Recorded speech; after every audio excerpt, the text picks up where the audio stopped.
Hello friends, as you all must be seeing that after Operation Sindoor, many things have come to light that we weren't aware of before. Slowly, revelations are emerging. Yesterday, the Indian Army made a major disclosure and revealed that during Operation Sindoor, we weren't fighting just one enemy. While Pakistan was visible on the front lines, there were two hidden adversaries behind it, that is China and Turkey, especially China. The news headlines reads One border, three adversaries. China used Pakistan as a live lab to test weapons. Let me tell you, Operation Sindoor will be remembered for years to come because it brought many issues to light. In this video, I'll try to explain how China was involved, the implications, and how Turkey supported them. We'll go into all the details. Let's begin. First of all, this entire statement came from Lieutenant General Rahul Singh, the Deputy Chief of Army Staff. He was speaking at an event organized by the FICCI, that is, the Federation of Indian Chambers of Commerce and Industry, on the topic of New Age Military Technologies. In his address, he made several revelations and explained how Pakistan was used as a front while China and Turkey provided vital support from behind. Few lessons that I thought I must flag as far as Operation Sindoor is concerned. Firstly, one border, two adversaries.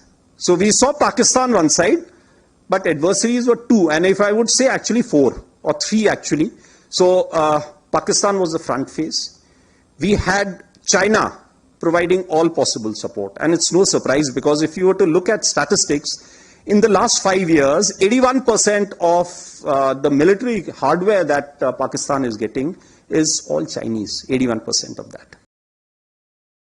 As you know, Operation Sindoor was launched after the attack in Pahalgam, which led to the loss of innocent lives. Obviously, Pakistan was behind it. India launched Operation Sindoor from May 7 to May 10. Initially, India targeted northern terror camps and infrastructure, followed by air bases and other facilities. The quick question is, what was China's hidden hand in all this? How was it secretly involved in the battlefield? India was fighting Pakistan, but also China. Although China wasn't visible on the front lines, according to Lieutenant General Rahul Singh, China was providing real-time intelligence to Pakistan. Just think, in real time, China was directly passing on intelligence to Pakistan, including details on India's military movements. They heavily used satellites and other means to detect these operations. Basically, the information surfaced through interactions at the DGMO, that is, Director General of Military Operations level. It was revealed that China was tapping satellite data, monitoring India, and providing communication support to Pakistan. Secondly, it's known that China was treating the India-Pakistan conflict like a live laboratory. Around 80% of Pakistan's military equipment is of Chinese origin. For China, this was a global opportunity. Since China hasn't fought a full-fledged war in decades, there's internal doubt about the effectiveness of its military systems. No matter how thoroughly weapons are ground-tested or claimed to be high quality, their true capability is only proven in actual battle. So China used this scenario to evaluate its equipment against Indian defenses. China closely monitored the performance and effectiveness of various assets, fighter jets, drones, missiles, air defense systems, radars, and artillery, in real time, observing how well they handled Indian countermeasures.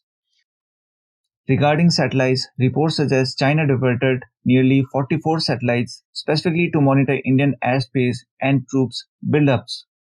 These included different types of satellites such as electro-optical recognition satellites, synthetic aperture radar satellites, electronic intelligence satellites. Pakistan used Chinese communication and data relay infrastructure to coordinate its air defenses and surveillance systems. Moreover, China ensured that communication with Pakistan took place over jam-resistant encrypted channels to avoid detection by India's cyber and electronic warfare systems. This reflects a significant and strategic effort from China behind the scenes. Obviously, India also gave a strong response, one that China likely hadn't imagined even in its dreams. What made it especially impactful was that India relied heavily on homegrown technology, and those indigenous platforms were seen outperforming Chinese origin systems.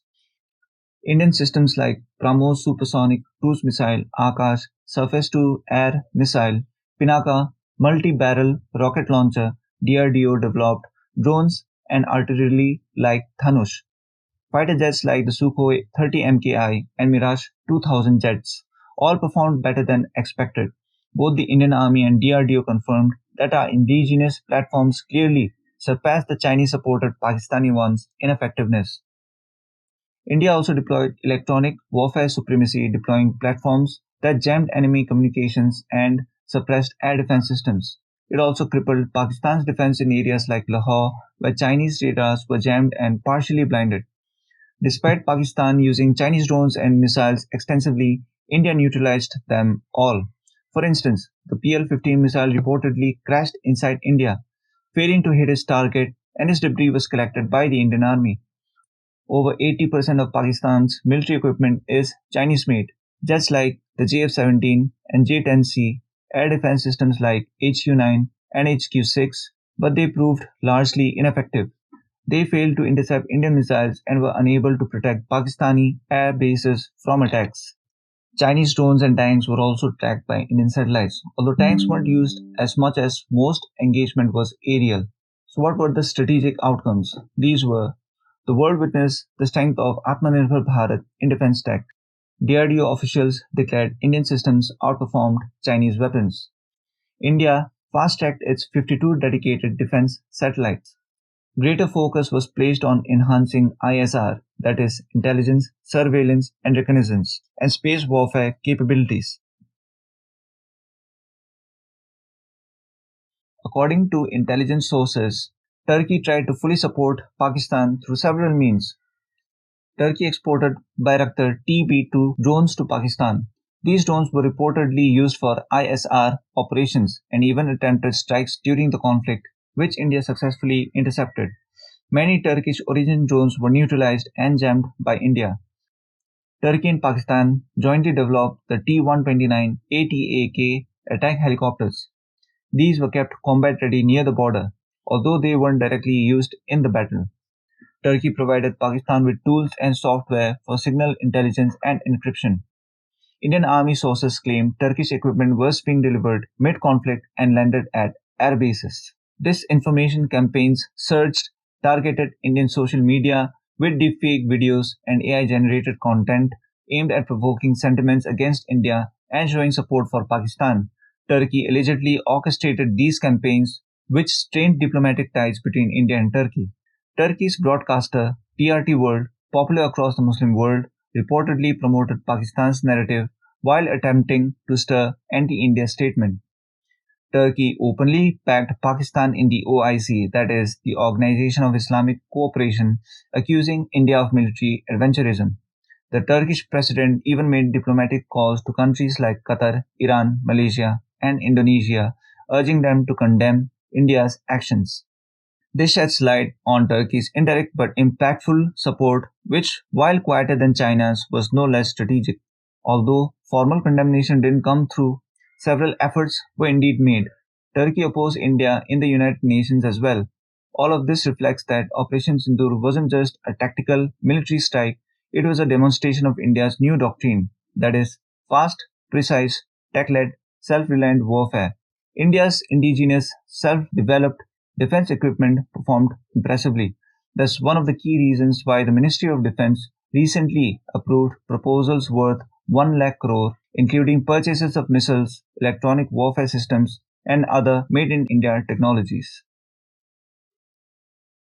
So guys, thank you for watching the video. If you liked the analysis, then kindly don't forget to like and subscribe the channel. Jai Bharat, Jai Hind.